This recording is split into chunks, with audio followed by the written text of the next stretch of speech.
Good morning, Colorado. You are listening to the Daily Sun Up. It's a conversation with the Colorado Sun. I'm team editor David Krause. Before we jump into today's conversation, here is a quick message from our sponsor. Support comes from Credit Union of Colorado, proud to call Colorado home for more than 90 years. They are a local institution with a track record of showing up for the community and putting people first. Credit Union of Colorado. Honestly good. Learn more at honestlygood.org. Set the summer trend. Electrify your lawn equipment and help reduce harmful ground-level ozone in your Front Range community. Learn more at simplestepsbetterair.org. Got leftover paint taking up space? Recycle it with Paint Care. Paint Care makes it simple and easy for households and businesses to recycle their leftover paint responsibly. Drop it off for free at one of more than 200 sites across Colorado. To learn more, visit paintcare.org. Now, back to the show. Today, the Colorado Sun's rural reporter Tracy Ross is talking to Ame Warner, Executive Director of Saguache County Sustainable Environment and Economic Development in the San Luis Valley, about the joys and perils of living in a remote area where resources can be scarce, but the community more than makes up for it. Hey there, Amy. Hi, Tracy. How are you this morning? I'm doing very well, thank you. How's life down there in the San Luis Valley? It's hot right now. It's hotter than it normally is. We've had like 90-degree temperatures, which is not normal for Saguache County. I think the work that you do is totally fascinating and important. And as I see it, you are a Jane of all trades, living down in the San Luis Valley, focused on economic development and rural issues.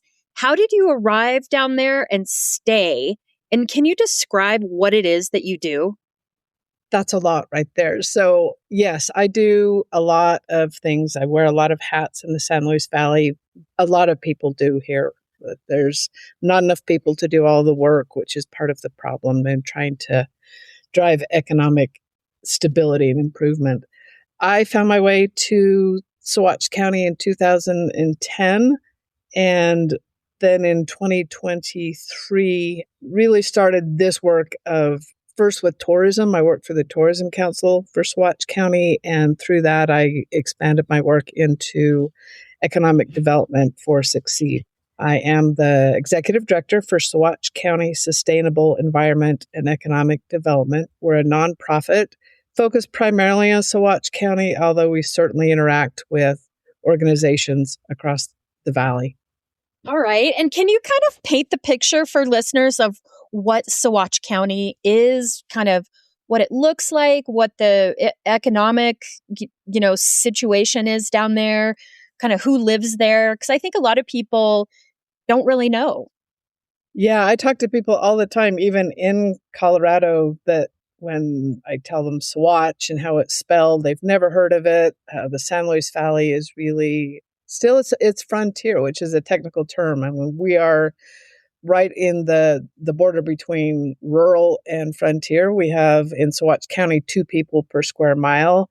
I believe in the entire San Luis Valley is like 6 or 7 people per square mile. So lots of big spaces between our towns.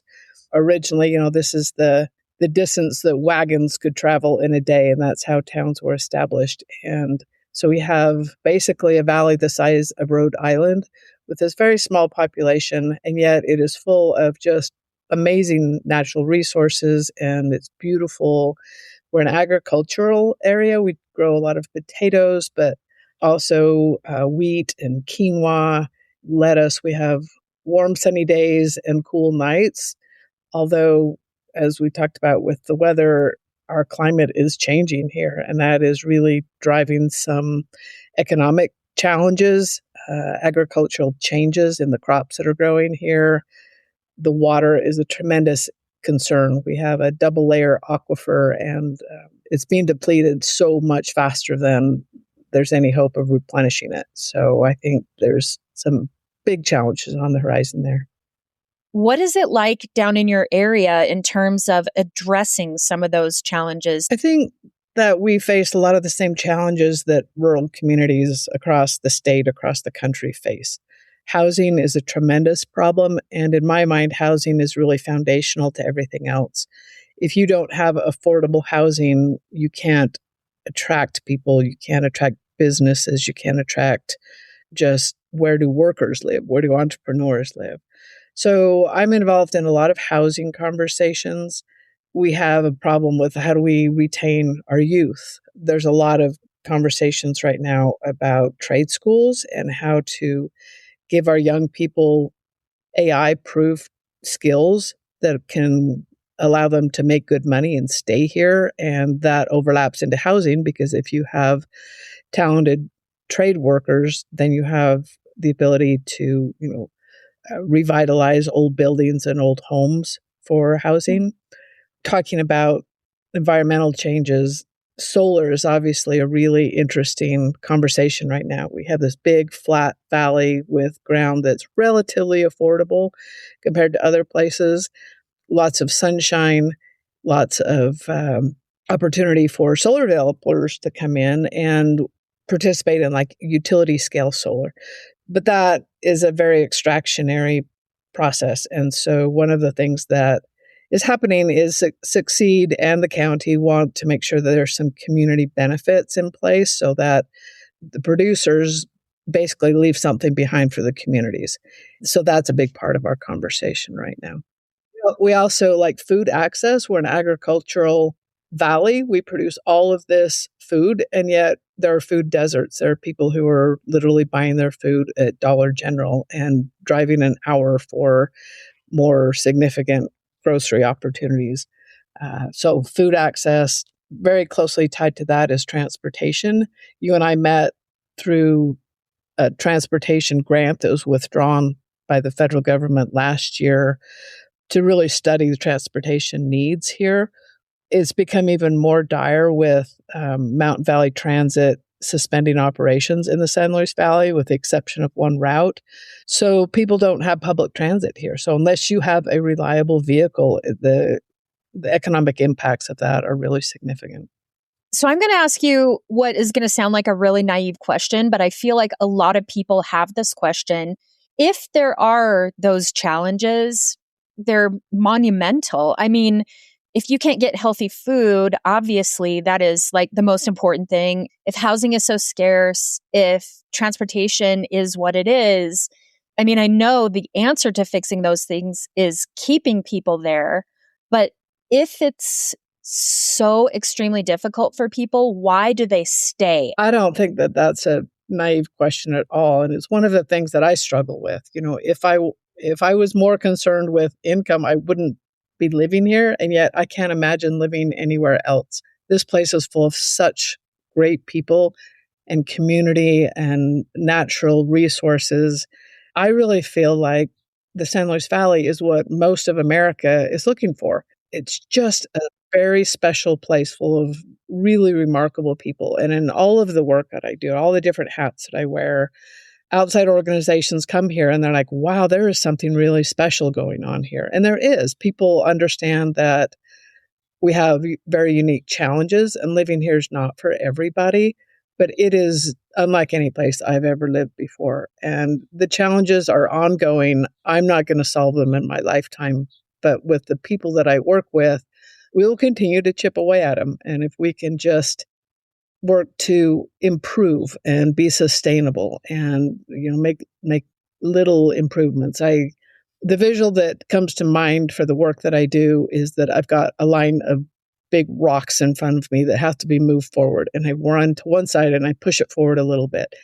Then I run to the other side and push that one forward a little bit. And it doesn't look like anything's happening, and yet it is. Little by little, people like me and a lot of other really amazing people that I have the privilege to work with are all doing this work to improve the quality of life in the San Luis Valley and preserve it, preserve our natural resources, preserve the trail systems and the heritage and all of these things that make it so special. That's so good. So another question that I have that, again, I feel like, oh, is this naive? I don't know. I love coming down there because it is truly one of the most unique places in Colorado. And I get what you're talking about. It is just so remarkable. And then you look at other places in Colorado, like on the West Slope or in, the I-70 corridor with all the ski resorts and how, it's becoming more and more. There are places, even the satellite towns are places where only the very rich can live. And I'm wondering, is that coming to the San Luis Valley? Do you have any indication that there's going to be an exodus from those towns down into, Monte Vista and the towns where you are? And do you worry at all? That is a really good question. A lot of the towns around us, Salida is an example of like economic development a little bit out of control. It's very, very expensive there. Locals are being driven out. So the gentrification is very real there. Some of the towns in the San Luis Valley, Monte Vista and Del Norte, are doing a lot of really amazing things. They also have, the river there. There's Wolf Creek. So there's some bigger attractions there. For most of the San Luis Valley, I think we do need more people. There's just not enough people here to do the work. But I don't think we're ever going to experience the flood that, some people have braced for, we're going to turn into Breckenridge. We're going to turn into Aspen. We don't have the water here. We don't have the infrastructure. So if that ever happens, it's a long time coming. Got it. That's interesting too. It's just such a magical place that it feels like there's this tension between wanting to protect it and wanting to sort of quote unquote keep it secret. But then you also need these resources. So how do you get those resources while at the same time wanting to continue to fly under the radar a little bit? That's so true. There's a real separation. We have families that can trace their history back 6, 7 generations before there were official towns there. I mean, we have a lot of really deep-rooted families here. Then we have a lot of people who have found their way here and go, this is magic. Let's just stay here. And they tend to be the ones, and I would include myself in there. I've been here for 16 years, and that's very, very new. And I love the fact that I can go into our mountains and not see anyone all day. There's not very many places in Colorado you can do that. So I think that's a real treasure here. And it is this balance of we need more people, we need more money. Money is the grease that keeps all these big cogs unstuck. We definitely have a history of, the San Luis Valley runs on grants and foundations. A lot of the Front Range organizations love to spend their money on rural communities. To some degree, we're not even rural, we're frontier. And so there's not enough people to make their money, justifiable. So that right there is a challenge. I think the resiliency of the people here, there's just a lot of stick here. People can do amazing things with less resources than I think other places. Succeed Fiscally sponsors a number of community organizations like Crestone Energy Fair, San Luis Valley Seed Exchange, and then some other smaller ones. And what happens within those organizations that are doing so much with so little is really impressive. And I think that can be said of the whole valley. We kind of lock arms and move forward and do whatever it needs to, whatever it requires to get the job done. I love it. Well, in the time we have left, you have started these amazing weekly community gatherings in towns all around the San Luis Valley, where you've brought in speakers who discuss everything from how clean energy development can support both the environment and the rural economy, retirement succession, what it takes to put on Crestone's Energy Fair that's been going for 37 years now, and all of these other really, really cool topics. Can you talk to us about the beginning of these talks and how you keep them going and what other residents in Colorado can learn from them and maybe implement them in our own communities? So these started off as coffee hours, and they were just once a month in Saguache in a little diner. That little diner has since closed, which hurts me as an economic development person that one little diner is closed. But they started off as just a place for people to network. And then other communities started saying, well, we'd like one. So we went from one in Saguache, and now we have 4. We do the first Thursday of the month is in Center, which is an agricultural community, primarily Hispanic community. So their interests and their topics are a little different. Then we moved to Saguache for the second Thursday, then to Moffat, third Thursday, and up to Crestone for the fourth Thursday. So all of our communities are very different in character. But what I have really enjoyed about them, and what I think is one of the secret sauce, is that people are coming to other communities. Like people from Crestone may have never been to Center and vice versa. And now we're getting people that cross these distances, and often it's just because there's a speaker that interests them. So they'll go into this community and they'll go, oh, this is kind of cool over here. I've never been here. Look at that great restaurant, or look at this interesting gallery. And they meet people, and every single time there's connections that are made during the networking portion. It's just magical. Like you see business connections happen. A photographer gets a client, or someone has a question about something and they find a solution, or they find someone who knows a person who has a solution. And I think we get so isolated in, well, this is my life, this is my circle. Especially entrepreneurs and small business operators are so busy trying to run their business, they don't stop to take advantage of the networking that can happen.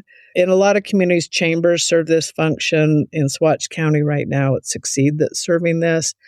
And it's so important to get outside of your own little circle and meet your larger neighborhood. And then I've been really happy with just the welcoming and the growth and how many people show up to these.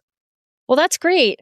Well, Ame, thank you so much for coming on and chatting with us about the San Luis Valley and about your work. How can people follow you or follow Succeed to really get to know the San Luis Valley and your work a little bit better? Wonderful. Thank you. I would love people to visit our website, which is scarce.org.